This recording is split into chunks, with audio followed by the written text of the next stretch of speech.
Extending the discussion on the stiffness controller that I covered in my previous lecture, I'll move on to impedance controller, which has the potential for wide range of collaborative robot applications, and it is most widely used in modern cobots. Impedance controller fills the gap left over by the admittance, hybrid or stiffness controllers through their adaptations in different forms and their potential to be used in a wide range of applications. So let us start with impedance controller in this lecture. Just have a quick recap on stiffness controller for 3R special manipulator that we did. So you see it has few merits. It offers the advantage of adapting to various tasks and environment conditions by dynamically adjusting the stiffness.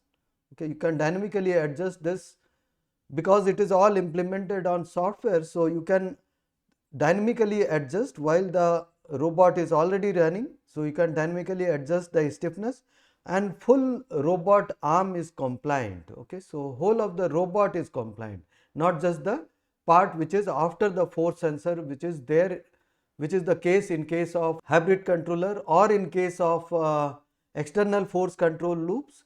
In this case, whole of the arm is compliant. Okay. There are few demerits also. It is an indirect force control which requires external force sensor for precise control of force. If you need for certain applications where when you need precise force control, you need to have a wrist force torque sensor which can directly check the forces and make a external force control loop, the way we did it earlier also. Okay. So contact jittering you have seen through simulation also we have observed. As soon as the robot establishes the contact with the environment, so it tends to bounce up and down and finally settles down. Okay. This force undulation was also observed. Sensor requirements are there. If at all you want to have precise force control, you should have a external force sensor. Stability issues are there. You need to adjust the control gains quite precisely. Those stability issues are also there. How much stiffness should be kept for a definite surface. So surface to surface bouncing characteristics is different. So you need to select the gains properly. So these are few limitations of stiffness controller. This can only be recovered by having a damping kind of thing. Okay, you cannot have just stiffness. So damping is required to dampen out the jittering. Okay, so that is what is taken care of by impedance controller. So let us see that. So the impedance controller, apart from having the pose input and pose feedbacks, so it calculates the difference in pose command, and here is your stiffness controller which generates the force multiplied with Jacobian. It generates the torque, corresponding torque due to the positional error. Not just that, on top of this it also takes in the twist input, that is the vector of velocities. Okay, angular and positional velocities.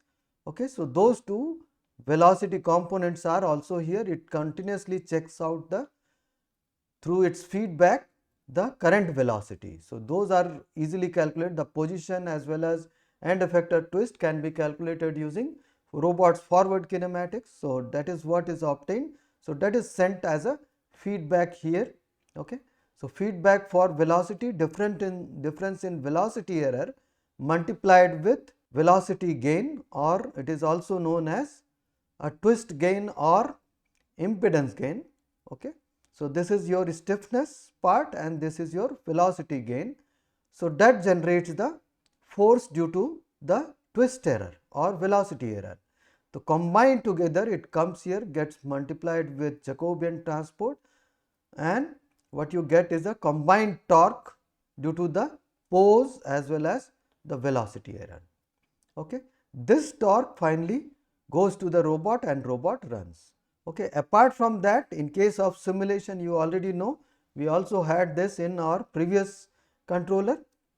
This is torque due to the interaction. I am calculating it through equations here because it is a simulation. You may require to do that as well if at all you are doing a simulation. So this is environment stiffness here, multiplied with the position of the robot and environment, difference between them. So, how much the robot penetrates into the wall multiplied with environment stiffness gives you the wrench arise due to the interaction, and wrench multiplied by Jacobian transpose gives you the environment torque due to the environment. And similarly, this is gravity compensation torque. This is always required for any controller to make the robot float in the air. Okay, so it should not drop down due to its own weight. And you have a natural joint damping characteristics, that is found out by checking the end effector twist multiplied with Jacobian inverse gives you the joint velocity into the joint damping gives you the torque due to the joint velocity. So, this is imposed here because this is a simulation. Joint velocity can also be obtained directly from the joints also, and if it is not a natural joint damping, you want to impose something extra, so that you can always that characteristics you can put it here using a similar techniques. In that case, joint velocity can be obtained directly from the joint encoders, joint angular sensors. Okay. So, this generates a tau v, that is the joint damping torque. So, there are many torques here.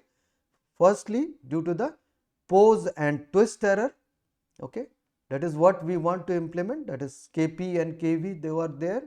Okay, that generates Ft and Fq multiplied with Jacobian transpose gives you the pose and velocity error torque. Next is interaction torque, next is gravity compensation torque and the damping torque combined together actually goes to the robot joints. And mind it, this robot is a joint torque actuated robot, not a position controlled robot. Okay, so this is what is impedance controller. Okay, so the input joint torque tau through the controller drives the robot's joints actuator. Okay, as the robot moves, the end effector twist and pose are calculated using the sensed joint rates as this. This is how we calculate, and forward kinematics respectively. Corrective force due to the twist error is calculated like this, and similarly corrective force due to the pose error is calculated here. The corrective torque due to the pose and twist error combined together is Jacobian transpose times this plus this. Okay, so this gives you the torque. Tau g is the gravity compensation torque. Tau e is the torque generated due to external interaction. Tau v is the natural damping, joint damping. It can be synthetically imposed also to make system stable at times. Tau max is something that needs to be imposed to combine all the torque. This should not generate a torque which is not acceptable by the actuators. So, in that case, this tau max is also imposed. This is nothing but a saturation that you need to put. Okay, it is the maximum torque limit set for the robot safety. Okay, so this is how it works. So, the merits and demerits of such controller is, first let us discuss the merits. So, it has improved robustness to uncertainties. So, any uncertain environment it can easily adapt. It is not like an admittance or a hybrid controllers. Okay, it adapts to varying environments. It tolerates position uncertainty also. If it hits an table, because it is a compliance is set at the controller level. So, in that case it behaves in a compliant manner, it will not penetrate into the table, okay, due to any position uncertainty. Okay, whatever interaction it is doing, it will be compliant. It facilitates hands on teaching. If you see here what I am doing, I am able to drag this robot to different points. I can do teaching here. Okay, I have taken it to different locations. Okay, I will just fast forward it. So, after teaching you can quickly release and let the robot repeat those points. So, teach repeat kind of programming, it becomes very handy.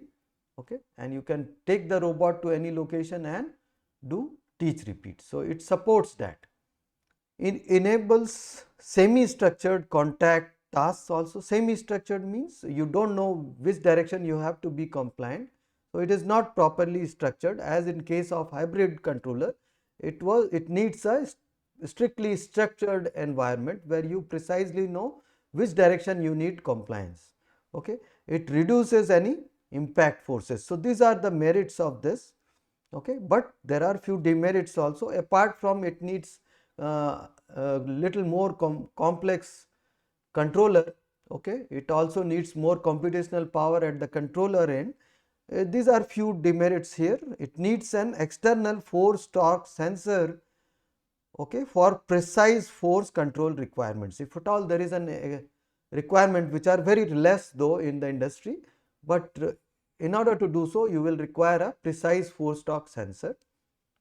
Stability and tuning issues are there just for any stiff contacts, okay, in which it can also tend to bounce back. So you have to balance between the positional error gain and the velocity error gain, that is the Kp and Kv factor that I have shown you. Okay, that actually creates the impedance. It is a combination of impedance as well as the positional error gain, that is stiffness. Very limited industrial adaptation is there because of specialized knowledge requirement, not because of its inherent demerits, but yes, in industry people who programs them, they need to be trained, and cobots still is to be adapted by the industry. So that is still there, that is lacking. Okay, but it will definitely, it has potential, it will come up and it will be widely adapted in very future. Okay, so let us have some demonstration on impedance controller using 3R special arm, the way we did it. Using the same arm I am going to do it. Okay, MATLAB with standard Simulink environment will be required. I am using Simscape multi-body toolbox only. So robotic system toolbox is optional, one can use it as well. So let us go to that. So this is the controller that you can see here. So whole of the robot, this environment is same. This robot, as we have used it in stiffness controller, we are calculating the robot position and the robot velocity. Environment position as well as robot position, both are used to do this interaction model here. Interaction model again is the same. Okay, Jacobian I am calculating it manually. Okay, that will be used by the impedance controller, as you can see here. Interaction forces are again used by the impedance controller here. So let us get into the impedance controller directly. I'll just open up the picture here so that you can refer it quickly. Okay, so here is the trajectory, desired trajectory input. This is the velocity input.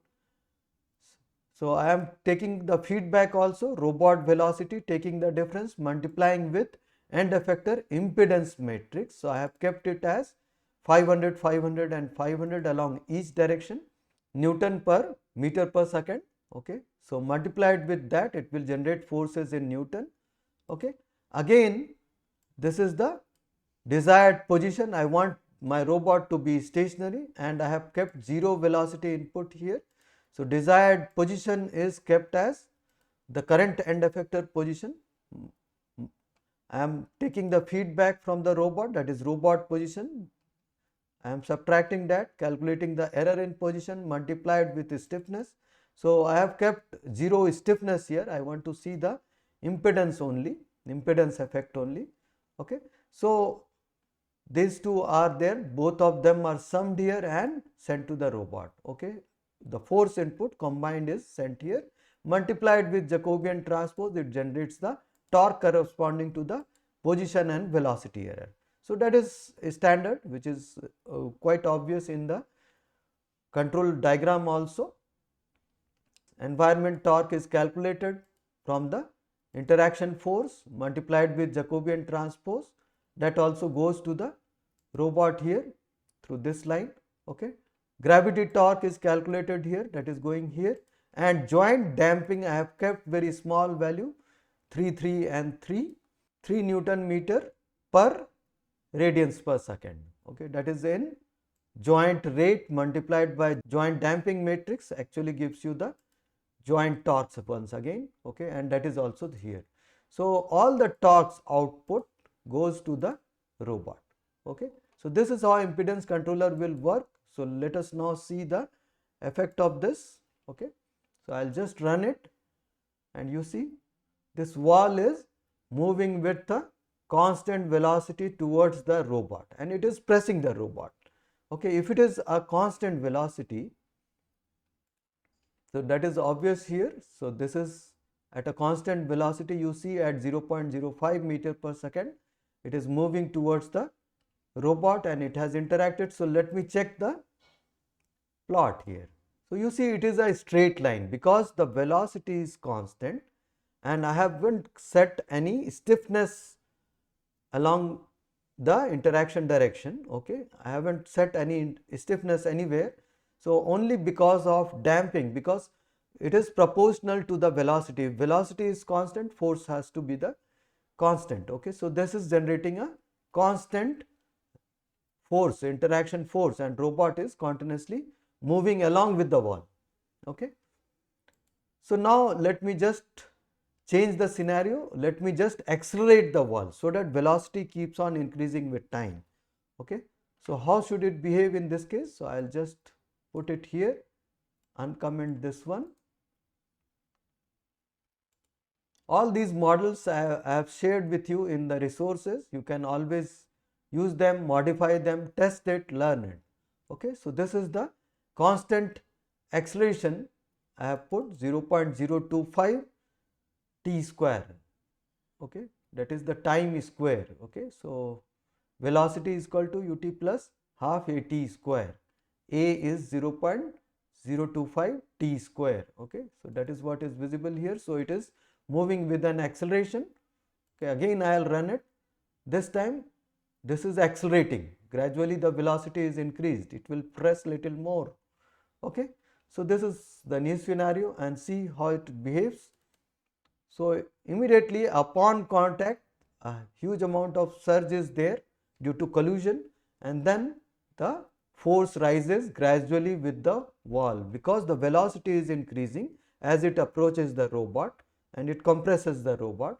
So higher is the velocity, higher is the force it generates. So this is what is expected out of impedance, okay.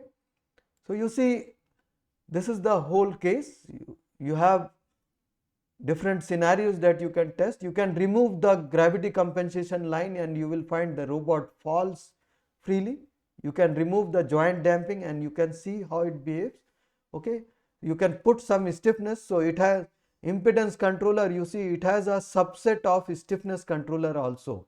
If you remove the top loop, make the kV is equal to 0, okay, which is here. So all the kV, if it is 0 and put some stiffness, it behaves as stiffness controller, exactly the stiffness controller, okay. So this is how it is, okay. But yes, this is the MATLAB simulation. Hope you are done with this. So let me come back to the impedance controller here. So this is my impedance controller, okay. So you have seen the effect of pose error, okay, that this is exactly the stiffness controller which is here, and apart from that you have impedance which is here. You can have both. So combined together makes thing stable, makes everything stable. So it has no more tendency to bounce and create any jitter while it is contacting, okay. Apart from that, there are few modified versions of this also. You can also directly put the force inputs to this loop, okay.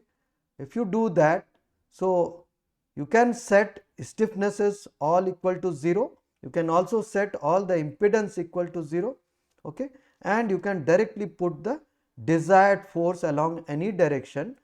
So that will directly generate the joint torque corresponding to the desired forces at the end effector, and it will run the robot to create the desired forces, okay. So force input can directly be given, okay.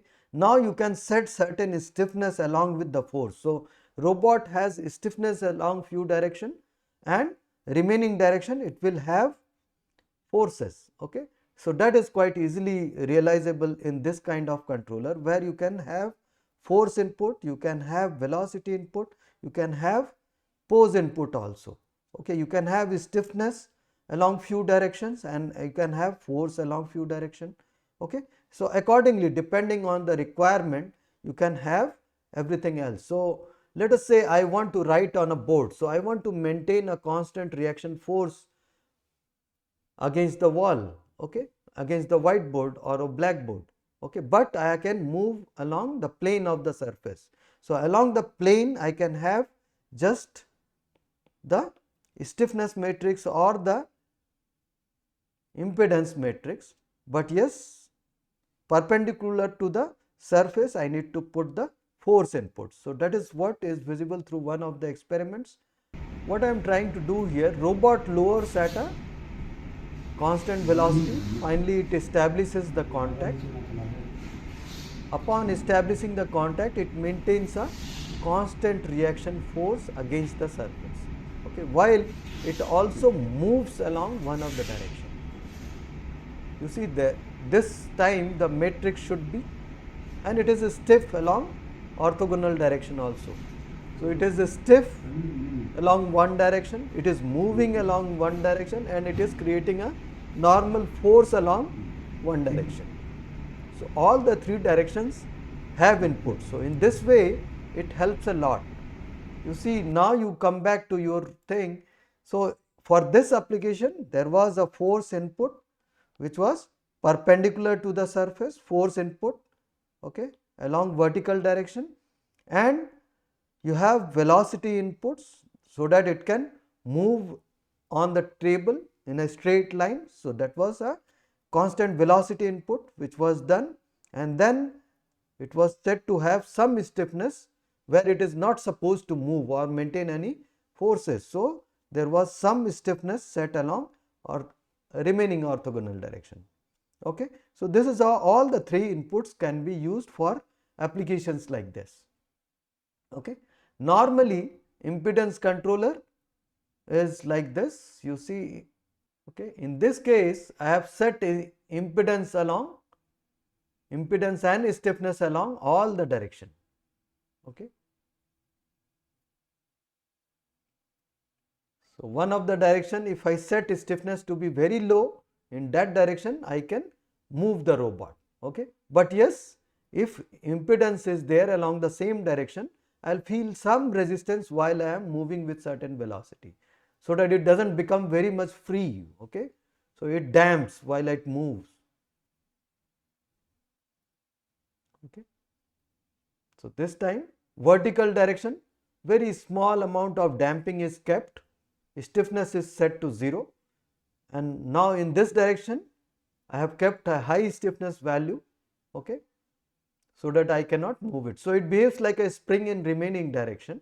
Okay, low stiffness I am able to move it, or 0 stiffness I am able to move it. It won't come back. If it is like a spring, it will come back, but if it is a damping, it will allow you to move. Okay, with small velocity you keep on moving, it will generate very small amount of forces. So hope you got the essence of this kind of impedance controller. It is very much potentially useful. Okay, so these are the equations that I have used for this controller. Okay, this is the merit I have discussed, and this is the demerits. So let us go to one case study here. Okay, so yes, so this is a small introduction I want to give you. You already know what is Lissaj's curve. It is suitable for rectangular workspaces. Let us say this robot has to generate a trajectory so that it searches the hole on a table. So let us say this is a table which is square and there is a hole. So robot has to make a path which is something like this. So these kind of paths can be easily generated using this predefined parameters. So it is a equation for Lissaj's curves. X is equal to xy being the plane of this table. So x is equal to a sine omega 1 t plus delta, y is equal to b sine omega 2 plus delta. So omega 1 and omega 2 are the frequencies along these two orthogonal directions, x and y. Okay, control parameters for the Lessage's curve. Plane can be xy plane, it can be yz or zx. So for this horizontal plane it can be xy. Frequency by default, this is for KUKA AIVA robot.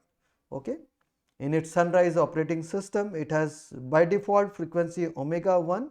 It takes from 0 to 15 hertz, and automatically omega 2 is set as 1.4 times of omega 1. So it creates an amplitude. So see, in impedance controller, if you look carefully, okay, so if you put a center force oscillation and keeping stiffness along those direction, so if you generate force, it will tend to deviate the position. Okay, so as soon as position is deviated, what will happen? Desired, because you want to be in a place, so what will happen? Difference will be multiplied with the stiffness matrix and it will have tendency to come back. So force oscillation actually creates a displacement at the end effector. So this is a very nice application when you can have force oscillation along two orthogonal directions and create displacements. So in that case, any external force will tend to stop the robot going in that direction, because they are not position oscillations, okay, they are force oscillations. So it can be stopped. Any external obstacle will tend to stop it. Okay, so this is how it will do oscillations on this plane. Okay, as soon as the pellet, if you want to insert that pellet into that hole, so it will have tendency to get stuck in the hole, and as soon as it gets stuck, it will insert the pellet. So this is what is the advantage of having Lessage's curve. Lessage's is good for rectangular surfaces. Okay, so a constant force, normal force, can also be kept apart from xy force oscillation and keeping stiffness in those two directions. In vertical direction, put the stiffness to 0, and maybe you can have some damping, but yes, you can have a vertical constant reaction force applied across, so that as soon as it finds the hole, it can get in.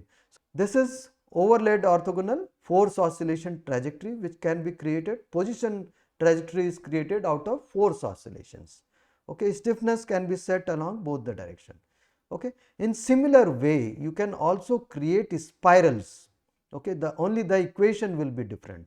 XY equation will be different, and you can create spirals converging and diverging. Okay, you keep on increasing the amplitude.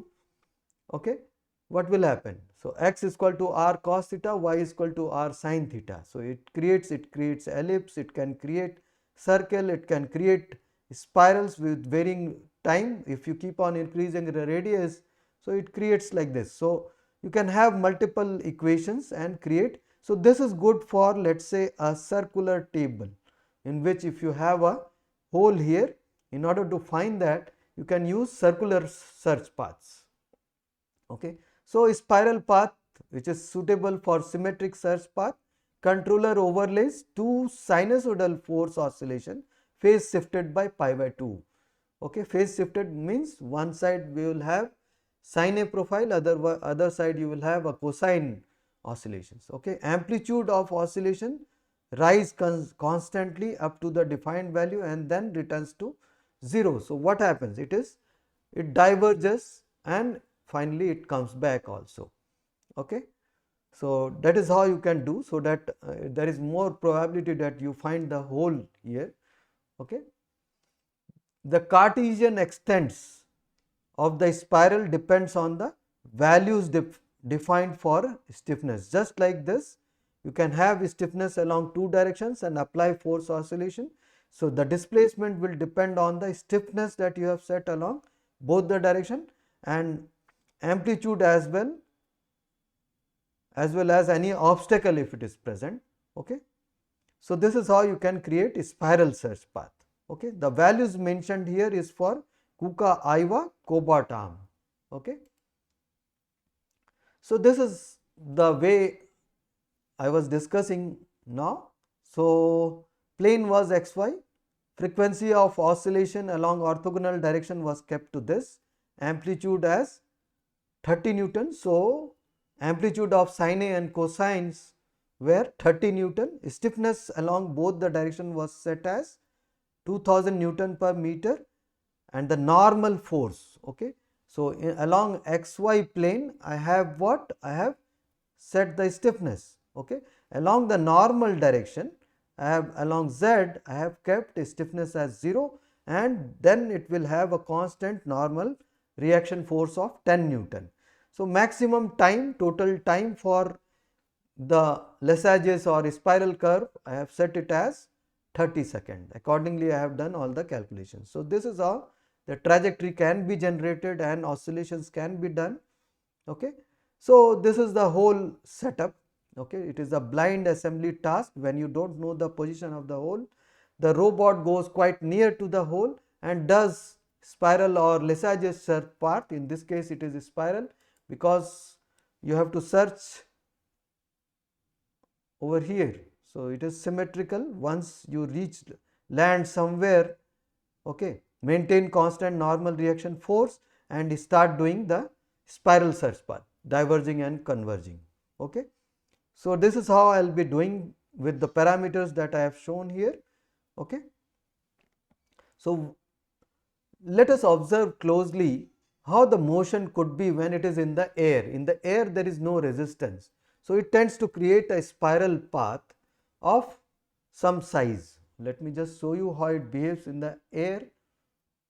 So, it does a Mach here. I won't establish any contact. I will just go on top of the surface, and this is why I haven't lowered. Okay, that means I haven't put the vertical motion, and it is diverging and converging spiral. This is what is the displacement which is visible. Okay. So, this is a force spiral. If you hold it, it tends to stop, okay, because of external forces, okay, that you are applying at the end effector. Okay. So, this is a spiral search path. So, this plot is shown here. It tends to diverge and finally converge. It is not accurate though. Okay. In this space, it is not very accurately circular as it is supposed to be, but yes, it has created some diameter, okay, along x and along y while it is in the air. So, when it establishes contact to the surface, so how you find it? So this time on the surface you see again it will lower with certain velocity, establish the contact, maintain a constant reaction force, and it is doing the spiral diverging and converging search. Okay.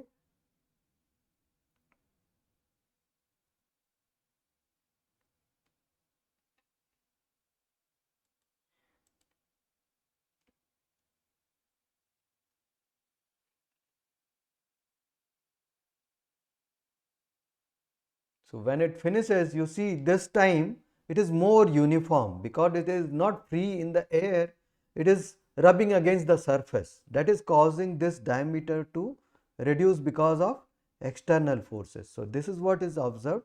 So, when I go further, the controller overlays two orthogonal sinusoidal force oscillation with phase difference of pi by 2. A normal force is also maintained against the surface in contact. Force amplitude rise constantly up to a defined value and then return to 0. Okay.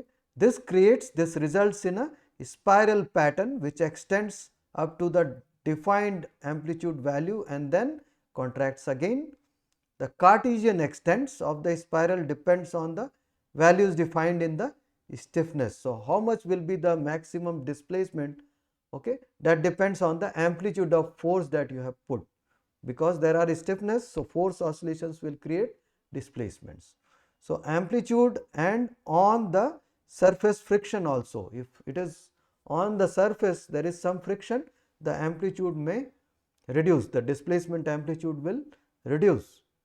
Okay.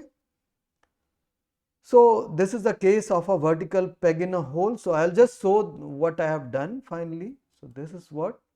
So, now this time it will pick up the pellet, okay, go very near to the surface. So, you see such path is not dependent on the positional accuracy of the robot. it is going to create force oscillation. It runs purely on the interactions. Okay, the way we insert a key in a hole, how do we do? Like a blind assembly, even when it is dark, you can do that. Okay, so you see, robot lowers, picks up the pellet, it goes vertically above the hole. Okay, it is not governed by the precision of the robot. It lowers, establishes the contact of 10 Newton which was set, does diverging and converging spirals, and finally finds the hole and inserts it, goes back. So this is how it works. Okay. So the spiral search path can be designed without any precise knowledge of the clearance or the peg dimensions or the location. You just go somewhere near to the hole using the vision assisted system or something like that. Okay, or maybe a pre-programmed position. Okay, so it will take up all those uncertainties there.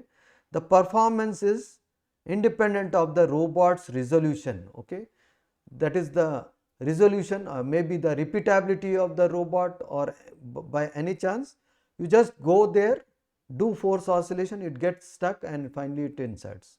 So performance is not dependent on the robot's resolution. Also the presence of chamfer, or there is any lack of edges, so sharp edges, so chamfer or rounding will support the insertion. The peg starts moving by force once constrained in position by the hole. So as soon as it interacts with the edges of the hole, it gets constrained and it does not allow movement along that direction. Okay, and it keeps on moving in the remaining direction. Okay, keeps on doing that and finally it completely gets trapped, and finally the vertical allowance is there because there is a constant normal reaction force from the top and it gets inserted. Okay, the peg diameter that I have tested successfully with a 95% success rate is 19 mm with a clearance of 0.1 mm, and with 16 mm pegs clearance of 0.4 mm also I have tried out. So total time for assembly is less than 5 seconds, which is very near to the way we do it. Okay, when we insert key inside a hole, okay, we tend to do it in the same manner. We do not know the precise location of the hole. How we do? We just loiter around, okay, move the key, move something near to that, okay, and keep on pressing. We find the hole, we insert it. We do not know the precise location of the hole, but still we are successful. Same way the robot can be made to do such tasks, okay, compliant assembly tasks. Okay, it may not be just linear oscillations you can create, you can also create torsional oscillations also. Okay, whole of the impedance controller is not only for positioning purpose, it is also for orientation stiffness, orientation damping, torsional stiffness. So this can be set as well. This is quite clear through this example. You see, robot applies a, this video is from KUKA's website only, YouTube channel. Okay, so it is doing that torsional, setting some torsional stiffness and giving that torsional trajectory. Okay, it does that and you see whole of the things are aligned. Watch it once again, looking from the top. So currently it is, you see everything is not aligned. Okay, so it will, while it is doing that torsional oscillation, things gets aligned. Okay, and it is allowing you to move further. Constant force from the top is getting applied. Okay, so these are the potential of impedance controller, which is widely used in modern cobots also. Okay, with that I will just end this course and this lecture. Okay, in the next lecture I will do some course conclusion. Okay, be there. Thanks a lot.